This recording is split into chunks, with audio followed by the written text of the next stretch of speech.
Hello everyone and welcome back to your favorite sports medicine channel on YouTube. My name is Vihaan and I am your host here on the channel. This is episode 4 of our overview of sports medicine series.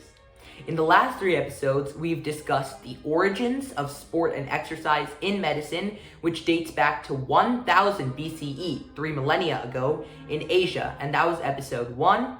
Then in episode 2, we talked about the foundations of the actual sports medicine field and how they were set in ancient Greece and ancient Rome from about 500 BCE to 200 CE. So that's about 700 years. And then the last episode, episode 3, we talked about the 1,000-year time span that came after the Roman era and the progression of sports medicine through that. And that mainly included the medieval period and also the Renaissance. If you haven't already watched those 3 episodes, I highly recommend you do so before watching this one because it'll give you a much better understanding of today's content, since you'll know about all the events in the history of sports medicine that have preceded and led up to what we're going to talk about today. Now, without further ado, let's get right into today's episode.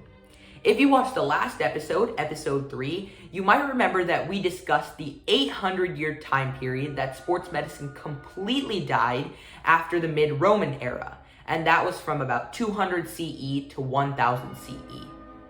And while you were watching that, you might have thought, oh man, this is crazy that sports medicine completely declined for this long of a time. But you might have also thought that, well, it only happened once in history, so it's okay, we're okay.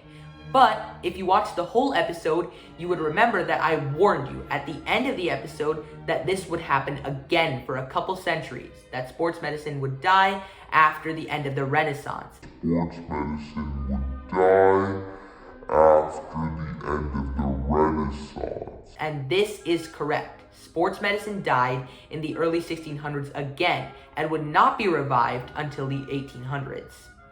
But what was the reasoning behind this decline in sports medicine from the 1600s to the 1800s? Well, during the Renaissance, the main hub for sports medicine, and really the only hub for sports medicine across the entire world, had been Europe. However, over the following couple of centuries, Europe began to shift their focus away from the intellectual and cultural growth that had defined the Renaissance and more towards intercontinental interactions, the largest example of which was European expansion and exploration in the Americas. Towards the late 1700s and early 1800s, European exploration began to rapidly wane, and so the world settled down a little bit.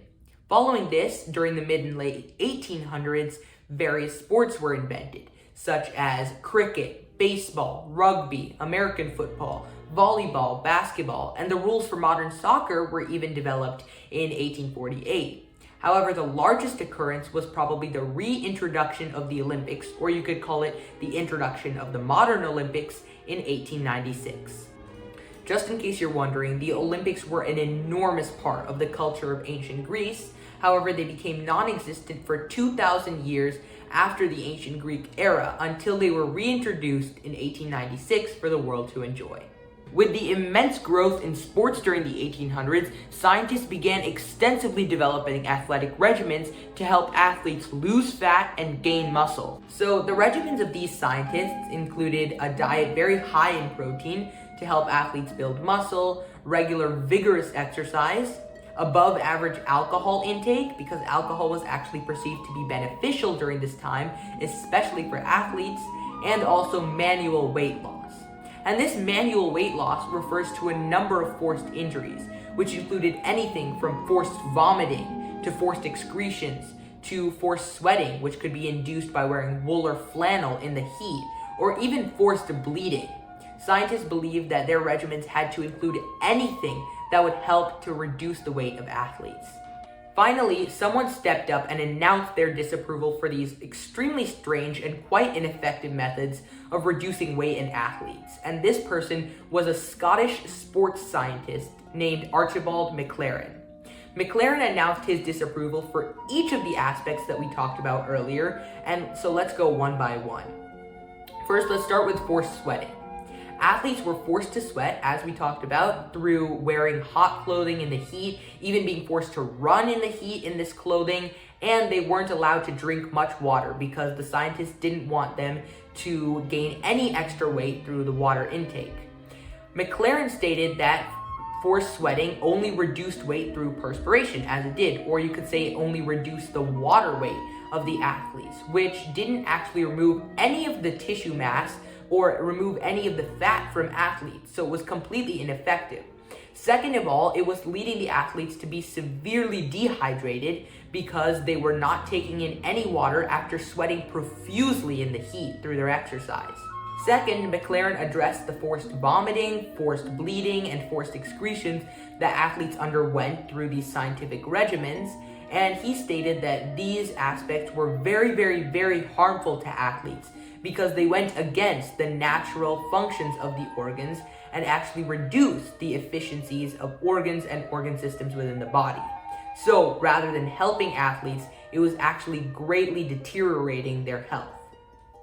All of McLaren's research on this matter supported the idea that manual weight loss for athletes was extremely harmful to them, and so the concept fell into disfavor. Shortly after, alcohol also became disfavorable for athletes because people began to notice that it was not really beneficial to them. Along with the growth of athletic regimens during the 1800s, scientists also began to look at the mental benefits of exercise, especially within younger generations. This led to the concept of educational athletics. For example, college athletics trainers wanted their athletes to build character and personality through their sports while also building physical strength so that their athletes would be extremely well-rounded. With this element of personality in sports, many scientific connections between the nervous and muscular systems were created. A German scientist named Emile Dubois-Reymond was very prominent in this field of research, and he stated that a healthy nervous system was one of the largest factors in enhancing athletic performance. This was one of the earliest and most distinguished theories pertaining to the mental and physical connection within athletics. The increased popularity of athletics during the 1800s, however, also generated a massive fear of injury within sports due to the repeated incidents of fatal injury that had occurred throughout the century. For example, between 1886 and 1895, 13 Yorkshire rugby players were killed in game. Along with the increased fear of physical injury during the late 1800s, the concept of athlete's heart also came to the forefront during this time. Athlete's heart refers to the natural hypertrophic condition of the heart that results when consistent, meaning day-to-day, and intense exercise is performed over a long period of time. And by this, I mean that it can take months or even years for athlete's heart to develop in someone who is performing this kind of exercise. In layman's terms, what this really means, and you can refer to the diagram up here, is that the heart becomes bigger and stronger when you perform strenuous exercise for it. And this happens over time, just like any other muscle. It's like if you did bicep curls, let's say every day for 3 months, and your biceps got larger. It's the same thing. If you exercise your heart every day, over time, the heart will gain muscle mass. And that's what's happening here in athlete's heart. Okay, but if athlete's heart really is a natural physiological hypertrophy of the heart that results as the heart adapts to physical activity over time, just like any other muscle, then why was athlete's heart so feared in the late 1800s? Well, at this time, athlete's heart had not yet been discovered to be a harmless condition as we know it today, and it was constantly misdiagnosed for one of two conditions, both of which are actually diseased, pathological, and very serious conditions. These two conditions are dilated cardiomyopathy and hypertrophic cardiomyopathy, and here they are in this diagram. So let's compare these two conditions to athlete's heart to see why these misdiagnoses took place.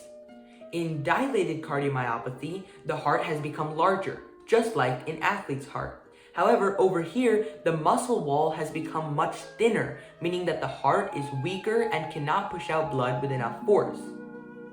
In hypertrophic cardiomyopathy, you can see that the muscle wall has become much thicker, just like in athlete's heart. However, in this case, this thickened muscular wall took up the space that was occupied by the left ventricle cavity within the heart, meaning that the heart cannot take in and consequently push out enough blood. These two conditions are genetic, pathological, serious conditions, and the patients of these conditions are sick patients in the hospital. Whereas in athlete's heart, this is a normal physiological hypertrophy of the heart, and it is just a bigger, stronger version of the heart. Please feel free to research a little bit more about these two conditions, their causes and their symptoms, and how they kind of relate to athlete's heart, but we're not going to go too much more into that because it's outside the scope of this video. I will also link a couple of articles on this topic in the description below, so be sure to go check that out. The real reason behind all of this confusion in the late 1800s, where athlete's heart was mixed up with dilated and hypertrophic cardiomyopathy, was due to the lack of sophisticated diagnostic techniques and technology during this time period, which really promoted apprehension of exercise and physical activity because people were scared to develop athlete's heart. And it wasn't until well into the 1900s, after much research had been done, that scientists finally deemed athlete's heart to be a natural, normal, and harmless condition. Finally, there's one more very important thing that I want to talk about while we're still on this topic of apprehension of exercise in the 1800s. So we already talked about how apprehension of physiological conditions such as athlete's heart was completely unjustified because athlete's heart was not harmful in any way. But the apprehension of physical injury, such as the deaths of Yorkshire rugby players that we previously discussed, that was justified because many players were suffering physical injuries and even dying in their sports during this time. And what this fear of physical injury actually did is it brought an entirely new dimension to sports medicine, and that dimension was mechanical injury prevention. Mechanical injury prevention is something that has expanded greatly over the past century with the evolution of things such as helmets, cleats, face masks, shin guards, and various other items that players can utilize in-game to keep themselves safer. And as a quick note, I would like to say that I am going to be delving a little bit deeper into this area of sports medicine, mechanical injury prevention, and specifically into head injuries and helmets more in my future videos. And I'm really going to be talking about the problems that exist today with head injuries in the next episode, episode 5 of this overview of sports medicine series. The final main concept within the sports medicine field during the 1800s was that of the eternally wounded woman. Since the 1700s, women had been widely thought of as the weaker sex from an athletic perspective due to their menstrual cycles, which were considered a disability. Moreover, athletic bias wasn't the only issue for women, as horrible social biases against women had existed for centuries. Sadly, these ideas about women carried over throughout the late 1800s and early 1900s, all the way up until World War II, where they were further exemplified through the atrocious Nazi theory that the sole purpose of women was to bear children, which then became the basis of their education in many countries. All of this bias against women greatly curbed their participation and recognition in sports. Even today, very little research has been done regarding female athletes and how their regimens and treatments differ from those of male athletes. Therefore, women in athletics is still an enormous problem in the sports medicine field, and it is something that we must immediately address. And because this is such a large issue, we are going to be discussing it further in episode 5 of this overview of sports medicine series.